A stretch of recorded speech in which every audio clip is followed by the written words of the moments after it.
Good morning, Grenada, Carriacou, and PT Martinique. Thank you for joining us and welcome to our press briefing for Tuesday, 9th July 2024.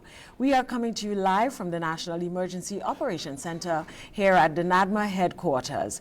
Joining me this morning for this briefing is the Honorable Dickon Mitchell, Prime Minister of Grenada, Dr. Terence Walters, Disaster Coordinator, and Ms. Jamila Lewis, Communications Supervisor for NAWASA. Apologies on behalf of the Honorable Tevin Andrews. He will be attending a funeral this morning, so unfortunately he won't be joining us for this press briefing, but we look forward to having him on and a later press briefing today. We would now like to hear from Ms. Jamila Lewis, Communications Supervisor at NAWASA. Ms. Jamila. Good morning, everyone, and I'm very happy to be able to present a report on behalf of the National Water and Sewage Authority, NAWASA. On mainland Grenada, 28 water systems were affected as a result of the passage of Hurricane Beryl. As of today, Tuesday, July 9th, 2024, I am very happy to report that all 28 water systems have been recommissioned and persons are receiving a supply. The challenge that NAWASA is having is that even with the recommissioning of those systems, we do have persons on high elevation that would receive water during the course of today, and for some persons as much as Wednesday. So if I just run through briefly, for the Marable water system, that system was recommissioned on Monday, July 8th, and as of 8:30 last evening, we received reports from persons that they are already receiving a supply. As mentioned, consumers in elevated communities, they will begin to receive a supply later on this evening, and for some persons as early as Wednesday morning. NAWASA is also checking for leaks along the distribution network, which is very crucial, especially when a network has been down for a period and considering the level of damage that we experience along that particular network. So there may be some inconveniences during the course of the day and tomorrow. The Moncton water system, we are very happy to report as well that that system was up and running as of Monday, July 8th. Like Marable water system, the persons are receiving a supply, and NAWASA will be conducting its leak checks along the distribution network. And of course, as mentioned, it is particularly important as the network was down for a period of 7 days, and of course it will take a while for persons in those areas to get a supply. On the sister isle of Carriacou, the Carriacou plant has been recommissioned that will enable plant production and distribution at the plant site. However, that will only be achieved via truckage. Currently, we have a 2,000-gallon water truck that was loaned to NAWASA by a St. Lucian contractor called Renault, and that truck is an island and will start commencement of distribution via truckage, of course, effective Wednesday, July 10th, 2024. A second water truck, which is an 1,800-gallon truck, will be loaned by the Barbados Water Authority, and it is expected to arrive in Carriacou during the coming week, and shipping arrangements are currently being made through NaDMA. For PT Martinique, we have a greater challenge in PT Martinique. We do have a damaged intake pump which was brought down to Grenada for servicing, and it will return to PT Martinique today. Due to the damage, however, a temporary intake structure was put in place to transmit seawater to the plant for treatment. Efforts are also being made by NAWASA to acquire 300-gallon water bladders that can be mounted on the back of pickup trucks, and that will be used to distribute water in PT Martinique. Once the plant is operational, distribution will be attempted via the existing distribution network. NAWASA will have a team on the ground to address leaks that may have been occurred during the hurricane, and once that is addressed, the network will be up and running by Monday, July 15th, 2024. So overall, we can say that we have made significant progress. 28 of the 28 water systems on mainland Grenada up and running. The 2 systems in Carriacou, the desalination plants, Carriacou is being recommissioned and will be reopened for distribution via truckage on Wednesday. And if all goes well with PT Martinique, efforts will commence on Monday, July 15th. I would like to end by saying a special thank you to all of our volunteers, especially for the Moncton and the Mirabel water systems.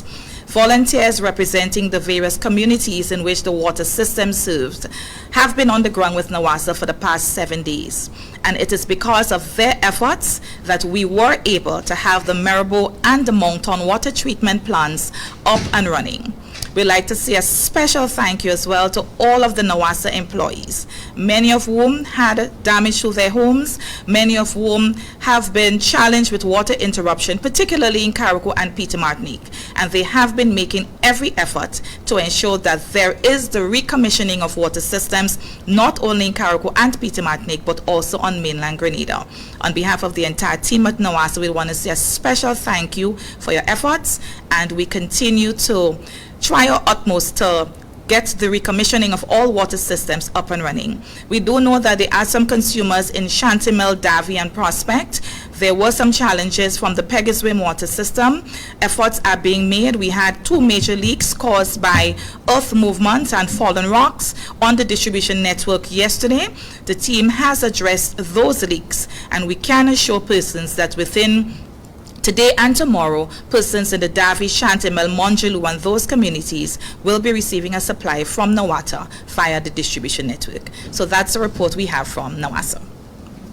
Thank you, Ms. Lewis, for your updates. Of course, we want to say thank you again to all the men who have been working all weekend, and I did see you working on the weekend as well, so I want to thank you for your service, and some great news coming out of NAWASA this morning. Thank you again, Ms. Lewis. At this time, we want to hear from the National Disaster Coordinator, Dr. Terence Walters. Thank you very much, and a good day to everyone. So NaDMA continues its efforts, and just to report that we continue to organize the relief supplies. We're distributing across the affected areas on mainland Grenada and in Carriacou and Peter Martinique. Also, we have station generators at key installations at the northern parishes and in Carriacou and Peter Martinique. So these generators will serve to provide power to like the health centers and certain entities that can provide services to the various communities. As some of, well, they are without power, and it's good for the community to have some power in some areas to provide some services. We're satisfied that the relief supplies are being sent out to the affected areas and that people are receiving these relief supplies. Over the weekend, approximately 2,000 food packages were distributed in Carriacou and Peter Martinique. So that's on Saturday and Sunday, we had teams going to Carriacou and Peter Martinique to distribute these food packages. Now, we continue to appreciate the work of our volunteers because they are working really hard. We have teams working here at the headquarters, then down at the port in Carriacou, in Peter Martinique, and we have at the EOC in Carriacou. So we have several volunteer teams working across the island.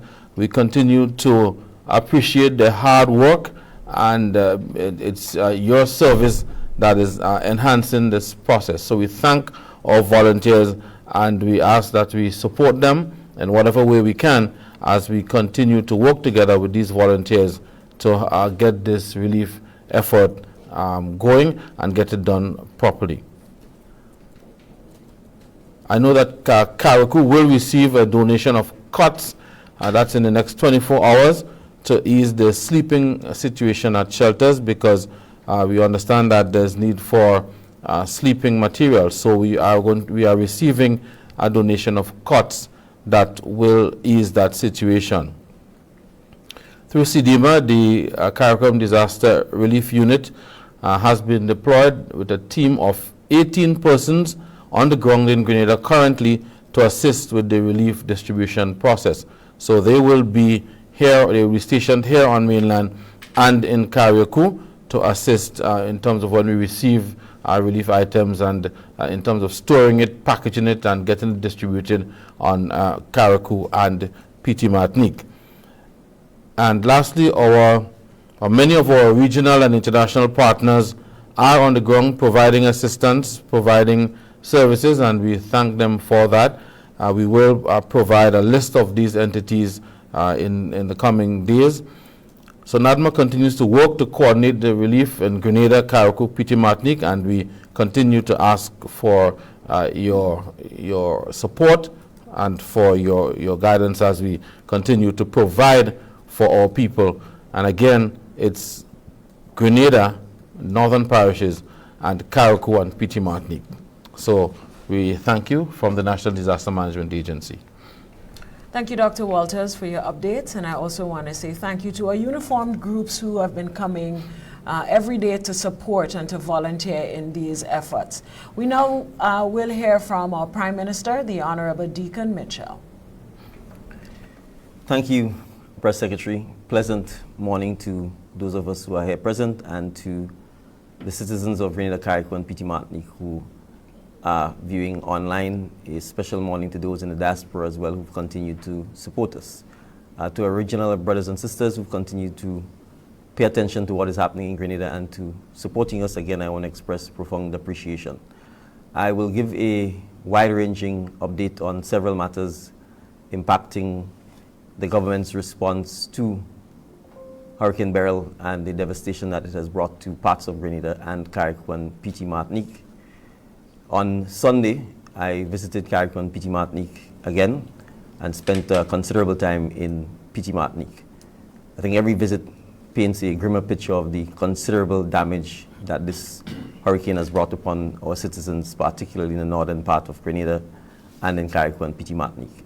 So I want to emphasize to citizens of Grenada who have not been impacted in any negative way that you remain committed to being empathetic, to being supportive, and to being generous with your time and your resources to help our brothers and sisters who are in need. This is going to be a long, difficult climb out of a difficult hole, not just physically in terms of material rebuilding, but emotionally and psychologically as well. Many of our brothers and sisters are going to be without power, and in many instances they are going to face the elements, the rain, the sun, the wind, the mosquitoes, for a long period of time before we are able to bring back normalcy to them.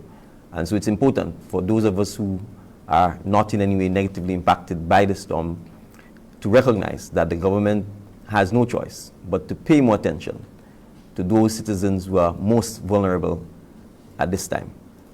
There's no point in comparing the degree of damage that Carriacou and Petite Martinique has suffered with the rest of Grenada. There is no comparison. It is almost total and complete devastation in Carriacou and Petite Martinique. And so we will be unapologetic for ensuring that we do everything to ameliorate the difficult circumstances that our citizens in those parts of Grenada who are negatively impacted, that we can try and make their lives a little more comfortable. So I want to start with the fact that we are still very much in relief stage, and therefore we are going to continue as much as possible to provide support to NaDMA, to allow our partners and donor agencies and volunteers who are assisting in bringing food supplies, sanitation supplies, water, generators, tarpaulins, flashlights, batteries, food, all of what is required by those who are impacted, as much as possible to give that the priority. And this is going to continue for the next couple of weeks. We need to appreciate that with the devastation in Carriacou, everything has to be brought onto the island. Everything has to be brought onto the island of Petite Martinique, whether it is food, whether it is toiletries, basic sanitation items, it has to be brought on. We also have to appreciate that there is very limited space for persons to actually reside in or overnight in. So many of our volunteers who are in Carriacou and Petite Martinique are doing so at considerable disadvantage to themselves, and in some instances they go up and have to return in the evening to go back up the following day simply because there is no space for them to stay in Carriacou or Petite Martinique, and we do not wish to overburden the system there. So I want to start with thanking our regional friends and partners. We currently have in Carriacou and Petite Martinique a contingent of soldiers from the Antigua and Barbuda Defense Force under the auspices of the RSS. We also have 8 soldiers from the Defense Force of Guyana. These 8 soldiers form part of an advanced team that is there to assess the state of buildings in Carriacou and to provide support with the relief and distribution of food and other supplies. We expect additional soldiers from Guyana to come up, we hope, by the end of the week.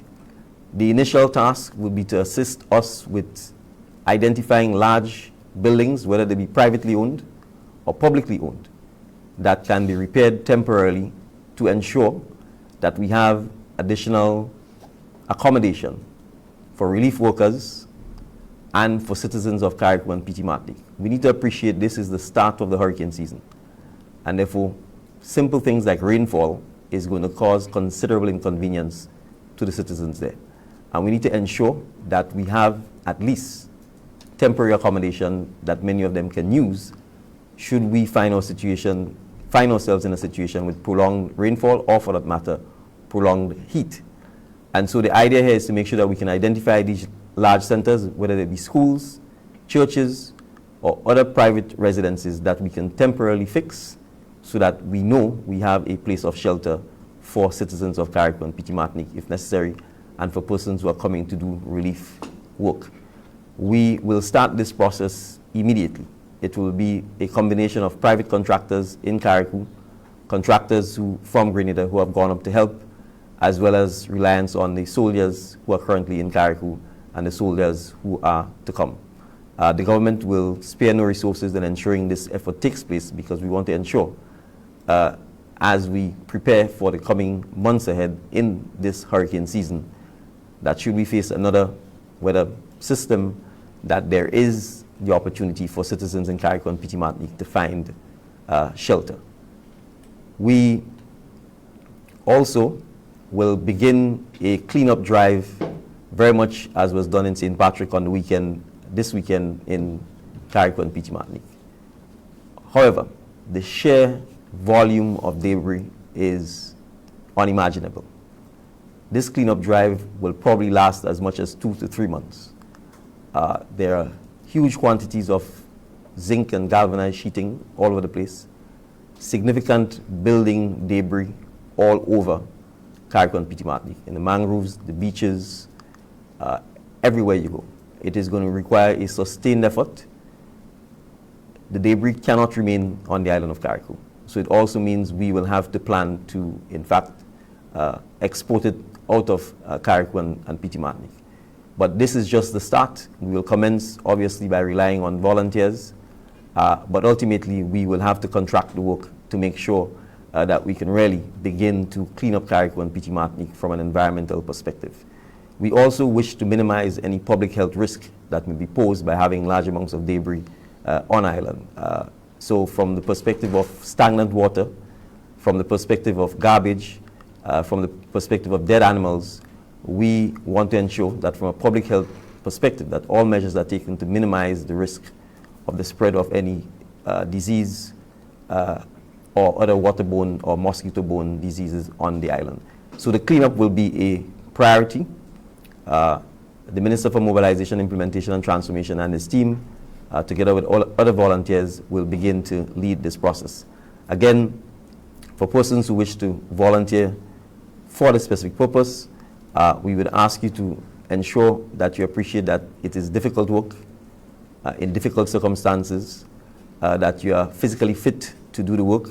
We would be asking you to carry your own food and to carry your own water, because we don't want to overburden the system in Carriacou. We don't want to have to bring you to Carriacou and then have to take care of you, because we are trying to obviously take care of our brothers and sisters in Carriacou and PT Martinique.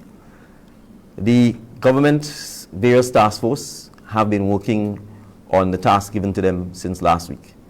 So the Ministry of Economic Development, the statistics team from the Ministry of Agriculture, Fisheries, Housing and Community Development have been out in full force, getting data on persons who are impacted, assessing the level of damage. We anticipate that we will have preliminary data by Wednesday to Friday of this week. And after having the ability to do a preliminary analysis of the data, we will provide the public with some of the government's policy responses in light of what the data says.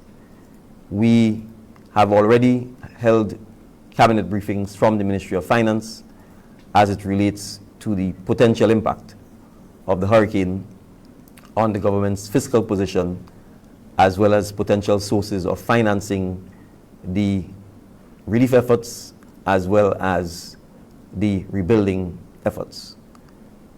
I will provide a further update on this later in the week, as the Ministry of Finance is still meeting this week with some of our international partners and regional partners, including the Caribbean Development Bank, the World Bank, the IMF, and we are also assessing whether we would need to suspend the operation of the Fiscal Resilience Act.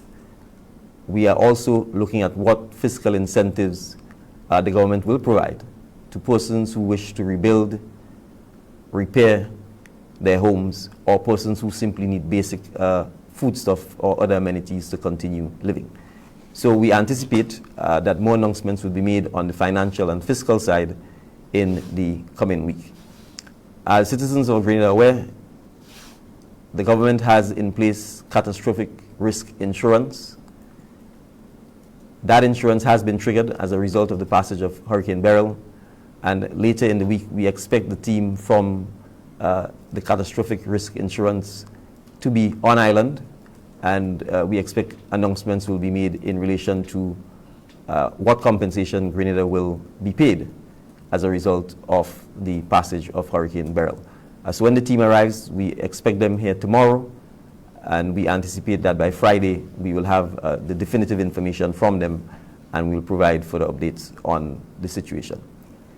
There is no doubt that this disaster will have a major impact on the fiscal and financial and economic situation of Grenada. We are talking hundreds of millions of dollars in losses and hundreds of millions of dollars to rebuild. So this is going to be a long and difficult situation. We are exploring all options as to how we will finance the cleanup, the relief efforts, and the rebuilding. And we need to emphasize very early that the rebuilding must have resilience factored into it. We cannot repair and build new or repair old buildings without ensuring that we comply with strict building codes that allows us to minimize losses arising from these hurricanes. We also need to appreciate that the hurricanes are not going away. All indications are that they will become stronger and that they will become more frequent, and as we can see, there is a real risk of them happening even earlier in the hurricane season. So part of our financing and recovery efforts must focus on ensuring that we build resilient infrastructure and that we build resilient homes and other buildings to withstand not just hurricanes, but all of the other challenges that we face in this part of the world. So I will provide a further update, or the Minister of Finance will provide a further update either Friday coming or next Monday. That update will include the sources of financing for the relief and rebuilding, what policy initiatives the government intends to take in terms of our existing debt obligations, including whether we will seek cancellation, write-offs, debt deferrals, or debt restructuring, whether we will be reallocating sums from existing programs into the disaster recovery and relief efforts, what our engagement with the World Bank and the IMF will involve. We will also provide an update on existing grant financing as well as donations that we have received so far in aid of the disaster recovery and relief efforts. And we'll also provide an update on the actual damage assessment and impact that is ongoing. I want to assure our citizens who are impacted that the government is already contemplating what fiscal incentives will be given to assist you in your rebuilding and recovery effort. But I also want to re-emphasize that we will not tolerate persons who are not impacted by this gaming the system or scheming or taking advantage of any fiscal incentives that the government will announce. I want to move quickly to some infrastructure update, specifically in relation to the restoration of electricity. The damage to St. Patrick in particular has been far more considerable than initially estimated in terms of the electrical grid. We have therefore called upon our colleagues within the region to provide us with assistance, with linesmen and equipment.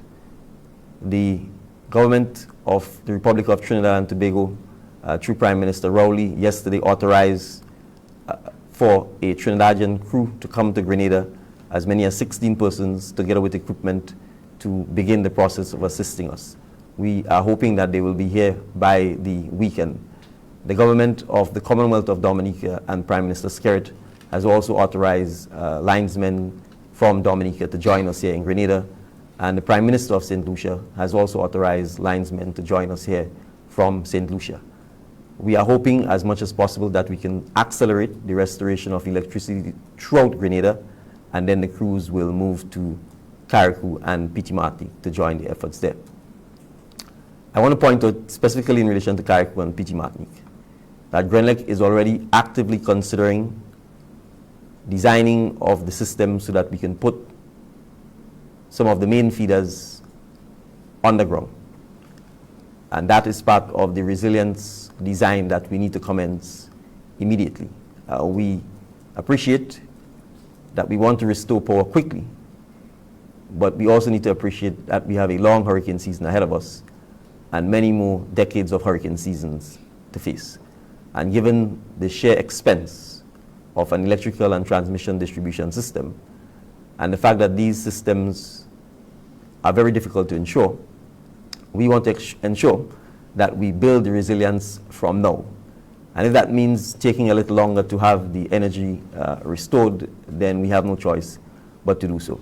So while the team will want to recover quickly and provide energy quickly to the citizens of Carriacou and Petit Martinique, we also have to start designing and implementing a system that builds resilience.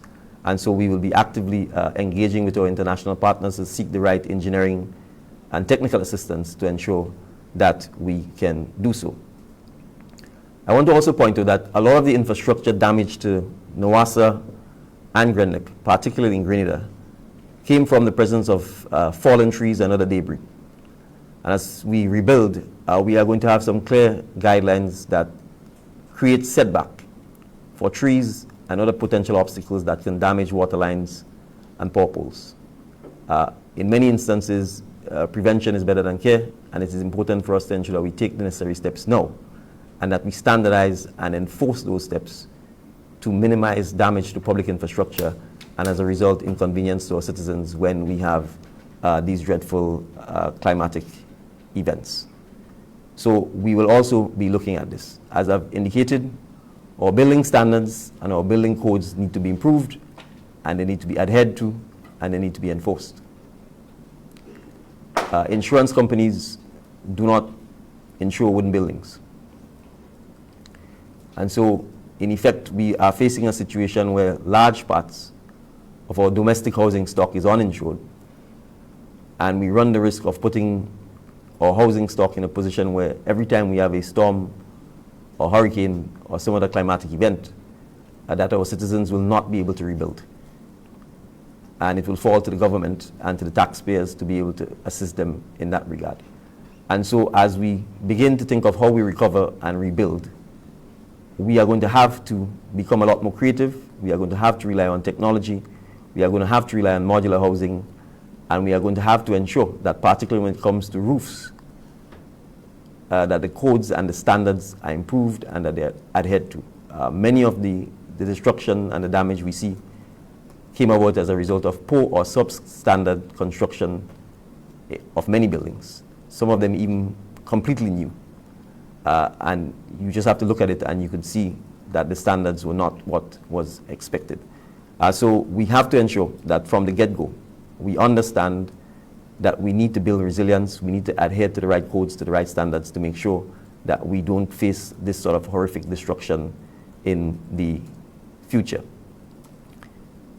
The Ministry of Education will also be providing an update later this week as to the impact of Hurricane Beryl on the timelines for the reopening of schools in September, in particular in the impacted parishes of St. Patrick and Carriacou and Petit Martinique.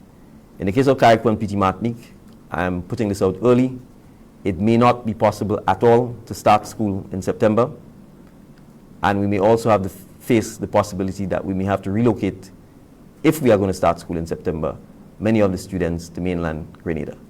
I want to emphasize no decision has been made.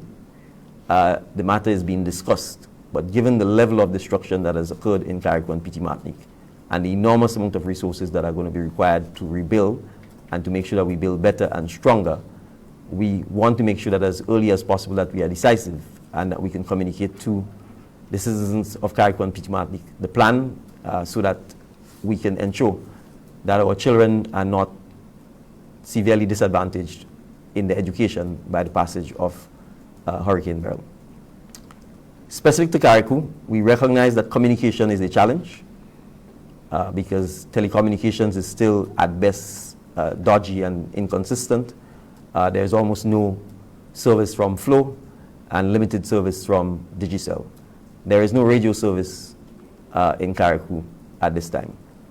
We are working with a private citizen who has offered generously to donate a radio transmitter to us. We are hoping that we can have this transmitter in Carriacou and erected as early as this weekend so that we can begin communicating with the citizens of Carriacou and Petit Martinique in a more effective manner so that we could advise them and get their feedback as to the specific issues that we need to address, as to how we address them and the plans associated with the continuation of the relief efforts, the cleanup efforts, and the medium and long-term plans to assist with rebuilding in Carriacou and Petit Martinique. I will conclude on this note and re-emphasize that we need to remain united. We need to remain calm. We will get through this quicker together. We will get through this being more resilient together. We accept that not everything is going perfect. We accept that there is continued need to improve and refine the relief and distribution effort. We accept that we have to give everyone the opportunity to air their views or to share their concerns or to make criticisms. But this is not a time for us to engage in petty politics. This is not a time for us to engage in showmanship. This is a time to make sure that we all rally around each other, particularly those who are negatively impacted by this, and that we support them. The government is committed to acting as quickly as it can, given its own limited resources, to ensure that we can support those who are badly impacted. But it is also important for us to appreciate that the government needs to do this from a policy position and not from individual favoritism or treatment position. So I want to emphasize that the state of emergency in Carriacou and Petit Martinique is over as of today. However, we have declared the northern part of Grenada and Carriacou and Petit Martinique as a disaster zone.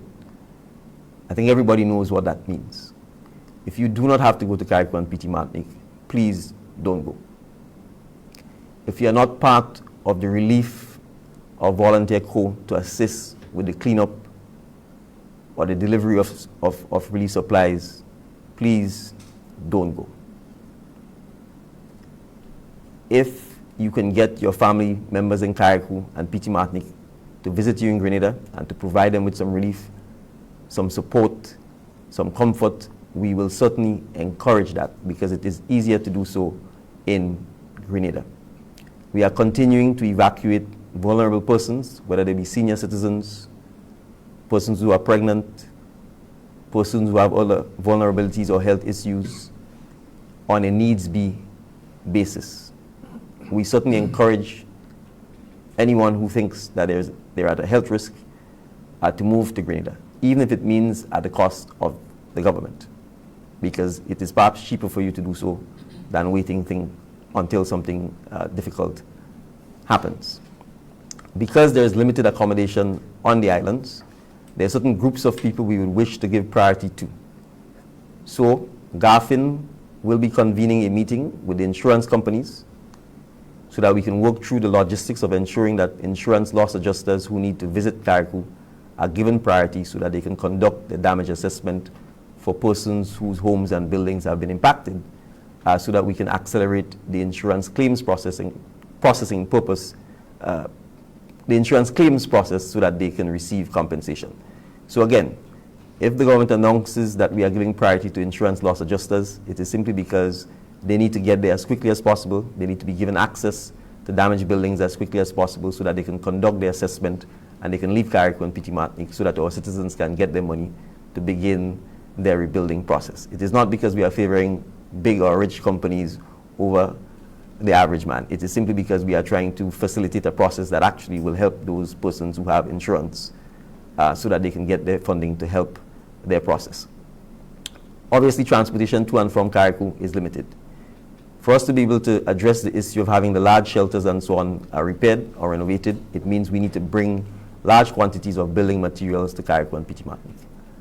Again, we are asking for those persons in the shipping business to cooperate with the government. We appreciate that many private persons will want to give you business so that you can ship, and we certainly will encourage that, but we also want to say to you, from time to time, the government will ask you to take large quantities of supplies to Carriacou so that we can, in fact, have the shelters and so on repaired, so that if we have any challenges, that the people who remain on island do have a place that is dry and that may have some power so that they can sleep in and be able to function. So it's a lot of moving parts.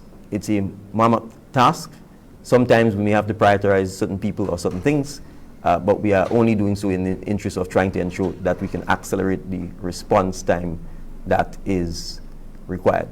So thank you again for the tremendous support. Thank you to everyone who's kept Grenadians in their prayers and in their thoughts. We profoundly appreciate it, and we look forward to continuing to working with you as we slowly but surely rise out of the ashes. Thank you. Thank you, Honorable Prime Minister, for your updates and a reminder that we need to work together. We need to continue to work together, and we need to build resilience. And of course, we need to continue to prepare for the future.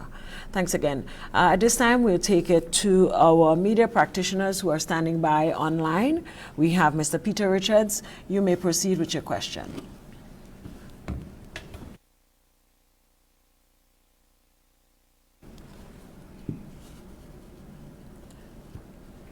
Mr. Richards, if you can hear us, you may proceed with your question. Please put your cameras on and identify yourself, and we'll accommodate your question.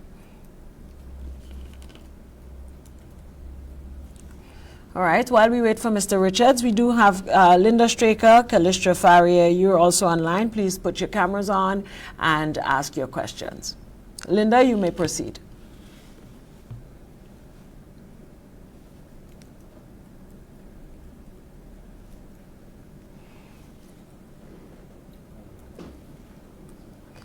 Could you put your,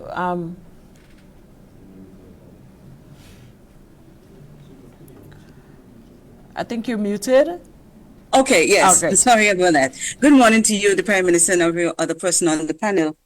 My question starts with, in 2015, Grenada passed, the Parliament then passed the Public Finance Management Act that established Section 22 a contingency fund with no more than less than 2% of the annual domestic revenue as announced in the budget. As well, we also have the NTA fund, which is now 10%.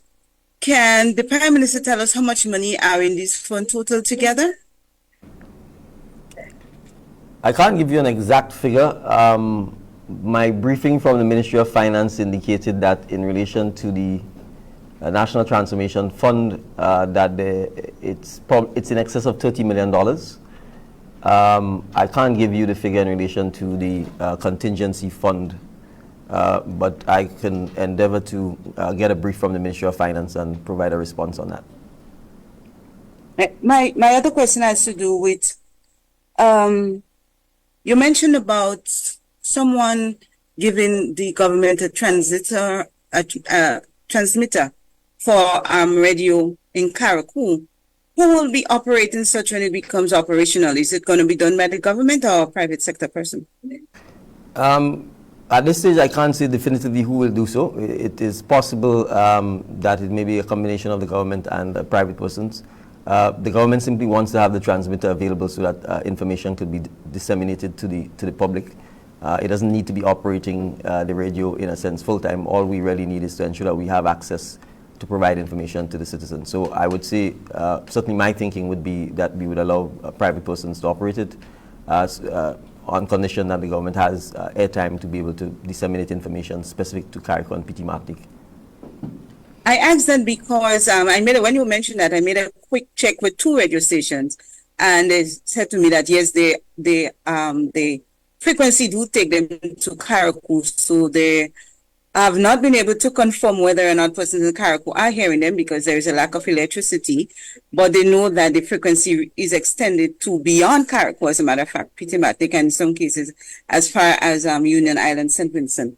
And my final question for now, declaring the St. Patrick's, Carriacou, and PT Martinique as disaster zones, as required in the law, what does the government expect to gain from having these 3 places be declared disaster zone for the next 3 months? Well, I would answer this by indicating that we have to finance the relief, reconstruction, and rebuilding efforts in Carriacou and PT Martinique.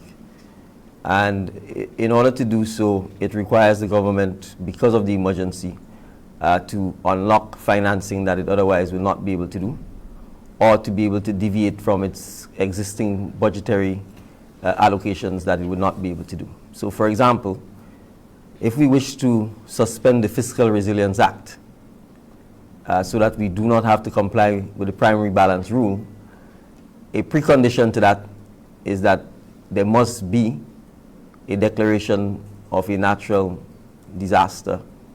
And to declare, well, first there must be a natural disaster occurring, and second, the disaster must be such that it will warrant the declaration. Therefore, if we did not declare Carriacou and PT Martinique and the northern parts of the island to be not just a natural disaster, but if you ask me, a catastrophic disaster, we would not be able to, if we so desire, suspend the Fiscal Resilience Act because it will curtail the government's ability to actually spend to do the relief and recovery actions. We obviously will need to go back to Parliament for a supplementary budget that, if we were planning to do so in the ordinary scheme of things, is now going to be significantly larger because just the cleanup cost alone is going to run, as I said, into the hundreds of millions of dollars. And we cannot wait to clean up Carriacou and PT Martinique. It has to happen within the next several months because of the rains, not if, when the rains fall and when the vegetation comes back. We do not want to have large amounts of debris and dangerous galvanized strewn all over the place where people could be walking in a track or trace and find themselves running into galvanized and being cut or damaged or injured. So the reality is that's one of the preconditions to being able to unlock the necessary financing that the government is able to do.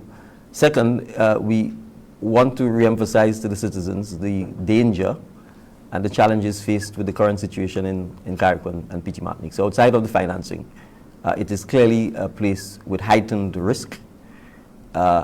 If we have any weather systems that continue to come off the coast, even if they do not reach storm-like categories, but if you have things like storm surges, if you have issues like heavy winds, there's significant debris that is going to fly around. If you fly into the airport now in Carriacou, there's galvanized strewn along both sides of the airport, large amounts. If we do not clean these things up quickly, it becomes a danger to aircraft and to navigation. So there are several advantages to declaring it a natural disaster. And thirdly, I think for our donors and partners who are in this with us, I think they would find it surprising, given the state of destruction, for us not to use the tools available at our disposal, such as the law, to in fact legally categorize the area as that of a natural disaster because of what has happened. Right, thank you, Prime Minister, and thank you, Linda, for your questions. We have a question from Mr. Johnson Richardson. You may proceed.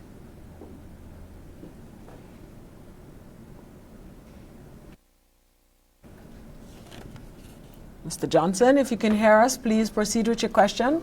Have your cameras open.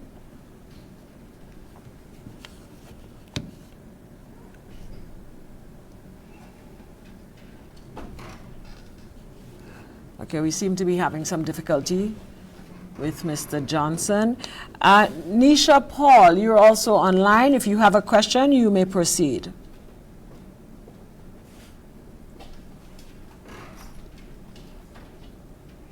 We were very thorough this morning, so the questions are slow in coming. Good morning, Callistra Faria, the narrative. Good morning, Callistra. Any update on agriculture now? With over 80% of the agriculture and the forestry severely impacted, and about 85% of farmers severely impacted. Anything that the Prime Minister can tell us now about plans for recovery of agriculture and efforts maybe to keep prices down as we import things that we won't have for a while, long-term crops, long-term trees affected and so on. Thank you for your question. Sure. But as I said, we are hoping that between Wednesday and Friday of this week that we would have the initial assessment of the damage to agriculture, to fishing, to aquaculture, to mariculture. And here we're including things like the sea moss farming, because all of this has been destroyed. Once we get that data, it puts us in a position to be able to indicate what the likely policy responses are going to be. We anticipate that we are going to have to do a number of things. Income support for farmers, all of the input supports that's associated with it, because everyone has to clean up and replant. It will take significant time to do so. We are also going to be looking at bilateral arrangements with partners that can help us to diversify and introduce new crops that have a shorter growing and yield time, so that we can help farmers with supplementing their income. The Cocoa and Nutmeg Association, just before the passage of this hurricane, through support from the government, procured some crop insurance. We are waiting to get a report as to whether that insurance will kick in and will be effective for the purpose of providing some relief to farmers from a financing point of view. As I indicated also, we expect that by Friday of this week we will find out from the catastrophic risk insurance facility that we have what portion of this, if any, may affect agriculture. There is an excess rainfall heading that we are waiting information on, but we anticipate that the overall the country will get some funding arising from the passage of the hurricane, and we expect some of that funding will be dedicated to agriculture and the rebuilding of agriculture and the fisheries industries as well. There's also a portion for coast, which we believe would also go directly to fishermen. We will confirm these figures once the team from the Catastrophic Risk Insurance Facility arrives on island. The government does have some tools, obviously, to try and minimize or curb inflation, but we have to appreciate that once you are importing food, you are importing inflation, because to a large extent we have no control over the price of goods that are sent to Grenada. So from our perspective, we will obviously monitor the situation. I did indicate earlier that we will announce our policy positions from a fiscal incentives perspective, certainly by early next week, as to how we intend to cushion the impacts of this tragedy on persons who clearly have been negatively impacted. So the exact measures we will announce after further briefing from the Ministry of Finance and after further meetings with our regional and international partners. Thank you, Callistra. You have another question? And do we, because I know assessments are still happening, reports are pending, but our 25 and our efforts at the 25 and 25, any preliminary data as to what extent that might be set back, given where we were towards the 25 and 25 target? Well, I mean, without the experts giving me the data, if I were to hazard a guess just based on the sheer destruction that we've seen to the agriculture sector, it's probably pushed back as much as 5 to 7 years. The task force in CARICOM leading this, led by President Ali, is meeting to assess the impact on this. But given, for example, the type of crops we have in Grenada, nutmegs, all of our spices, these things take quite a while to come back. All of the bananas, etc. Granted, bananas probably can come back in 6 to 9 months, but we're talking here major destruction. So it's a major setback in terms of us achieving this. There may be areas that we can accelerate, however, like poultry, because we think that's one area that with significant support from the government, we should be able to see improvements there. We need to start using a lot more greenhouses and shade houses. Those are areas that we think we can quickly put resources into and try to ensure that from a production point of view, particularly for vegetables and other food crops, that we can increase the yields and production in. In fact, some of the shade houses in Lasajas were not badly damaged. And it does show that there may be some greater resilience in using technology to produce food in particular, short crops, than the traditional leaving it out in the open. So those are some of the areas that we think we would be able to quickly address. But in the more traditional long-term crops, certainly we are looking at least 5 to 7 years, I think, in terms of timeline. Okay, thank you, Prime Minister, and thank you, Callisto, for your questions. Mr. Johnson, if you can hear us at this time, you may proceed with your question. Yes, good morning. Good morning, sir. Yeah, my question, and I want to listen to the Prime Minister, and we said that there is no way to compare the destruction that took place in Carriacou and pretty much to anyway. I will understand that. I live in St. Mark. Earlier you displayed St. Patrick, the end of the island, and of course Carriacou pretty much as disaster zone. I live at non-province in Mark. We suffer significant damage in St. Mark, and I'm not looking for special favor. And I would also assume that you'll get your from expert opinion. Significant damage would have taken place. We had over 12 or 13 of our house. The roof that was completely destroyed. I lost half of my mother's house as well. So it's not history. And therefore, so the fact that St. Mark has not been declared disaster zone, my understanding is that does that mean that your efforts to rebuild or possibly more affected, basically farmers and homeowners and so on, would take a different approach to what you the situation in St. Patrick and Carriacou. So I just want to know what the situation with respect to returning normalcy to people who are affected in St. Mark. That's my first question. All right, so I actually struggled to hear most of what you said, but I believe I have the gist of it. And the answer is no. The approach to reconstruction, relief efforts, and rebuilding is not going to be any different between Carriacou and Petit Martinique and Grenada, except that in the case of St. Mark, for example, large parts of St. Mark has electricity. Large parts of St. Andrew has electricity. All of St. George's has electricity. I don't need to bring in a crew from Trinidad to work in St. George's or large parts of St. Mark. That's the point I was making. The degree of damage and the level of resources that is required in Carriacou and Petit Martinique is X times number than it is in St. Mark or St. Patrick or St. Andrews. It is not meant to downplay the destruction or the loss or the damage that has happened in St. Patrick or St. Mark. You also have to appreciate, because Grenada is the mainland, it is easy to get supplies or resources from St. George's to St. Mark. So if there was a shortage of food, for instance, or tarpaulins, and we have the tarpaulins in St. George's, it simply requires a vehicle to take them up. In the case of Carriacou, it has to either go by plane or it has to go by boat, and all that comes with it.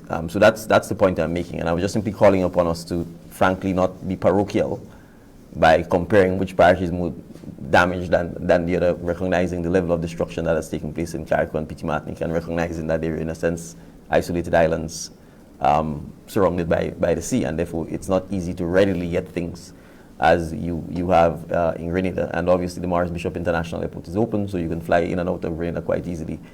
You can only fly into Carriacou in a small craft during the daytime. You can't fly at night, etc. So that's the point I was trying to emphasize. But no, the approach to reconstruction is the same. In fact, we are to some extent concentrating on trying to accelerate the recovery and reconstruction in Grenada, so we can then deploy our resources in in Carriacou and PT Martinique. And that's why, for example, Grenada and NAWASA has been concentrating on making sure we have as much as the population of Grenada connected with water and electricity, so that their resources can then be devoted to Carriacou and PT Martinique, because it will be a long haul in those islands. Thank you, Mr. Richardson. If you have one final question, you may proceed. Yes. My second question has to do with the call for unity and so on. I know the opposition, the leader of the opposition, also issued a call for unity. How much of that call have you been able to, as Mr. Prime Minister, be able to engage the leader of the opposition with respect to? I know he might have different contacts to you and so on. How much of that call has been taken on board, successfully, and then say a solution to the problem that we're now facing them? Again, I'm struggling to hear you clearly. I'm getting the gist as you're asking me how much of the call for unity has been. Yes, I said that the call from the leader of the opposition, I know he too is calling for unity and so on. How much of that is being taken on board in finding solutions to the challenge that we now face on island? Well, I mean, I welcome the call by both of us for unity. That means we're speaking from the same page. The fact is the disasters impacted all citizens, and I don't know that the hurricane knows your political affiliation or your religious affiliation or any other affiliation, and therefore the approach of the government in disaster relief efforts and recovery will be just like the hurricane. We will seek to ensure that everyone who's impacted is given the opportunity for any government resources, and where it's not government resources, whether it's partner resources or donor resources, to make sure that people are treated fairly in the distribution of resources, and to encourage. You know, I was in PT Martinique and I made this point, and I'm going to make it now. For donor workers or donor partners, for NaDMA, for all government agencies, if there's a disagreement or a dispute between an impacted person and you, resolve that dispute in favor of the impacted person. So I'm going to repeat that. For donors or partners or volunteers or government agencies, for NaDMA, if there is a dispute or a disagreement between how you see things and how the impacted persons, the victims, see things, resolve it in favor of the victim or the impacted person. You're not going through what they are going through. And so empathy has to be with them. And I made that point because there was an argument about tarpaulins, and my position was give the people the tarpaulins. Even if you think they may be, I don't know, gouging or what have you. It's just a tarpaulin. And if that's all they need to give them a little sense of peace of mind or a little sense of hope, it takes nothing out of us to give it to them. So from that perspective, that is my approach. That is the approach we will encourage all our partners to take, because we want to make sure as much as possible that with the difficult times that people are going through, that we do not in any way, shape or form increase that difficulty, but that we actually ameliorate and help them in the circumstances that they're in. Thank you, Prime Minister. Thank you, Mr. Richardson. I do have another question from MTV for Prime Minister. As the new chair of the Conference of Heads of Government, what will your first order of business be as it relates to response to disasters and addressing the challenges faced by countries within CARICOM following the impact of such disasters? All right, thank you. Well, my first order of business has already happened. I chaired what I may call first virtual meeting of CARICOM heads in response to the passage of Hurricane Beryl last week Friday. And the meeting, in fact, was all about Hurricane Beryl. All of the impacted countries from the Cayman Islands and Jamaica in the north to Grenada in the south was reporting in on their preparedness, on the impacts of the hurricane on their societies, economies, the lessons they've learned, the help they needed, the assistance they were prepared to provide to colleagues who've been impacted, and the solidarity and support. Since then, we have formed a subcommittee of prime ministers and other heads of government led by Prime Minister Mia Mottley. It comprises myself, the Prime Minister of St. Lucia, the Prime Minister of Dominica, the Prime Minister of St. Vincent, and the Grenadines. And our first order of business has been to engage with our partners, particularly the multilateral financial institutions, the IMF, the World Bank, the UN to address how we are going to finance the recovery, the relief and cleanup efforts, and the various tools available at our disposal, as well as the approach that we will take on this issue. We've also sought to dialogue and engage with our partners, international partners, particularly the UN agencies, the World Bank agencies that deal with damage assessment. Because one of the challenges we face is that for a lot of the international organizations, they, I don't want to use the word dictate, but they have their own standards as it relates to damage assessment and data collection and the validation of this. The problem, though, is that it takes quite a while, oftentimes, for this to happen. Sometimes a month, sometimes 2 months. Now, you'd appreciate that from our perspective, we cannot wait a month or 2 months to be able to finance our response. The response has to happen immediately, and therefore it needs to be financed immediately. So we are seeking to engage with them to ensure that they understand the need for alacrity in this situation, and that given that it's just the start of the hurricane season, that in fact they have these teams on standby to be able to respond to our data assessment needs and to be able to collaborate with us so that we can in fact unlock the financing that we will need to be able to sustain the relief and recovery efforts. Since the question has been asked, I should also point out that Grenada, notwithstanding that we've been punched in the face and that we've been knocked down, we are on our feet. Grenada is open for business. We will continue to be resilient, and so we do intend to proceed with the hosting of the CARICOM Heads of Government meeting later in July. We anticipate that by the end of today that we will confirm the exact dates for the meeting. As you recall, the conference was scheduled to be the actual week of the post-hurricane impact. We were supposed to start the Wednesday. The hurricane hit us on the Monday. So we postponed the meeting, but we intend to host it because we think it's an opportunity for all of us in CARICOM to rally and show solidarity and support to Grenada, to St. Vincent and the Grenadines, to Jamaica, to the Cayman Islands, to Barbados, all of the islands, St. Lucia, who've been impacted by this dreadful hurricane, and to emphasize some of the larger international issues that we need to treat with from the perspective of climate justice and so on. So CARICOM is alive, it's strong and well, and we certainly intend to do our part as the baton is passed to us here in Grenada over the next 6 months. Thank you, Prime Minister. We had some great contributions this morning, and we'll take one final one from Nisha Peters, who is joining us. Good morning, everyone. Prime Minister, quick question. Project 500, will we see a fast forward of that project coming on stream? And are we going to shift the pilot stage for it instead of being in Dunfermline, move it to Carriacou as a means of helping with the housing situation over there? I'm meeting with the chairman of the Housing Authority and the chairman of the committee that is leading Project 500 today. And I would be in a better position to answer that question after that. I don't want to tell you what my preliminary thinking is until I debrief with him. But it's a very valid question, and I hope to be able to give you the response after that debriefing with the chairman today, later in the week, at one of our future updates. Okay, thank you. My other question is, Grenada is part of the 7 states, the NaDMA 7 states construction standards. How are these going to be implemented in CARICOM and PT Martinique? Well, we have a planning authority that is responsible for planning and enforcement of planning legislation. I think the first thing is that we need to review the existing legislation to see whether it's adequate and the building codes. If they are, then the key thing is resourcing the planning authority to make sure that it can enforce the building codes and making sure that we incentivize people to in fact enforce the building code.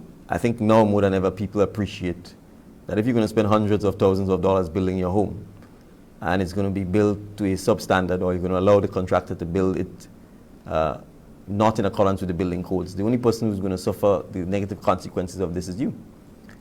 Because it means your life savings, which oftentimes a home represents, could be blown away by hurricanes and storms quite easily, and it sets you back forever. So, as I indicated, as part of the thinking around our fiscal incentives, and Sean, I'm sure we would be looking to see how we tie fiscal incentives to building standards and building codes, but it's early days.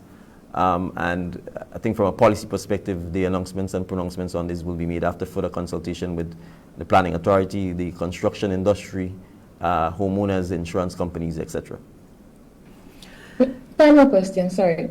Rehabbing Spice Mass is on, which is wonderful. I'm really happy for that. But just before Hurricane Beryl, Spice Mass had put out a rule that only 2 international artists to come into the country to perform. However, we're in a state where we have artists outside there, international artists outside there, donating towards Grenada, Carriacou, and PT Martinique. Will you see that rule being overturned just for Spice Mass 2024 in a sense of trying to generate as much funds as we can to ensure that we build a bigger and better PT Martinique and Carriacou and PT Martinique?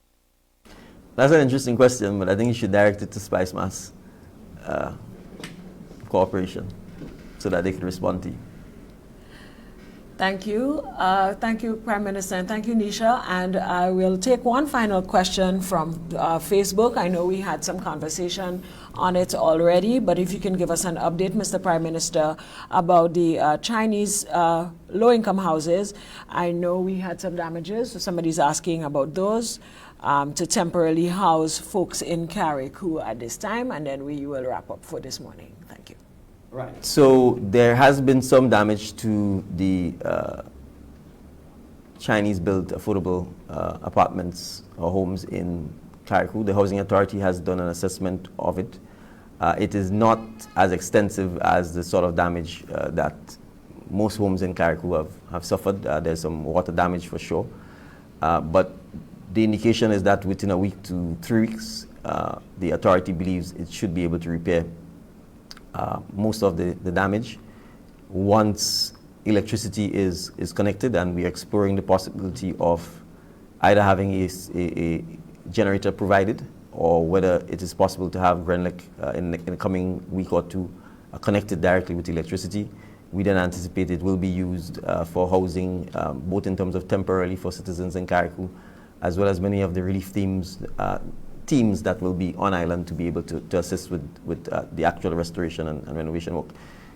And that's the point. So the challenge is, let's take the Grenlec workers. If we have workers from Trinidad, St. Lucia, and Dominica and Carriacou doing the relief work, they need a place to stay. And that's the challenge we have, right? And that's why the situation in Carriacou is acute. We don't have any hotels of any significance that can house them. We don't have any guest houses of any significance that can house them. We're also exploring the possibility of having some yachts anchored and chartered that people can stay on. But you may be talking as many as 40 or 50 crews of persons to just do the restoration work for electricity alone, which obviously we need. So we yes, in short answer, there has been some damage to the Dumfries site, but it's not extensive. We believe it can be repaired within 2 to 3 weeks. And we certainly intend to use the facility for temporary housing for citizens who are impacted and for relief workers who are there to help support the relief efforts. Thank you, Honorable Prime Minister, and thank you for all questions, all contributions this morning. A few reminders before we leave. Remember that our official disaster fund is Government of Grenada Natural Disaster Relief Fund, and it is at the Grenada Cooperative Bank. We want to ensure that you are vigilant at this time, because we don't want you to be scammed during this disaster. And of course, you can donate at pay.gov.gd, make donations to the Hurricane Beryl Relief Fund. So thank you once again. Thank you all for joining us this morning. I want to say a special thank you to the Honorable Prime Minister, the Honorable Dickon Mitchell, Dr. Terence Walters, the National Disaster Coordinator, and Ms. Jamila Lewis, the Communication Supervisor for NAWASA. I want to say also thank you to all the media practitioners who joined us this morning. Thank you to our listeners on radio and on social media. And again, the rebuilding process will not be done overnight. So please just be patient. You know, brick by brick, we will rebuild, and together we will rebuild our schools, our homes, and our lives. Together we will rise from this. Thank you once again. It has been a pleasure to share these updates with you this morning, Tuesday, 9th July 2024. My name is Neela Etienne. Thank you once again for joining us, and have a terrific Tuesday.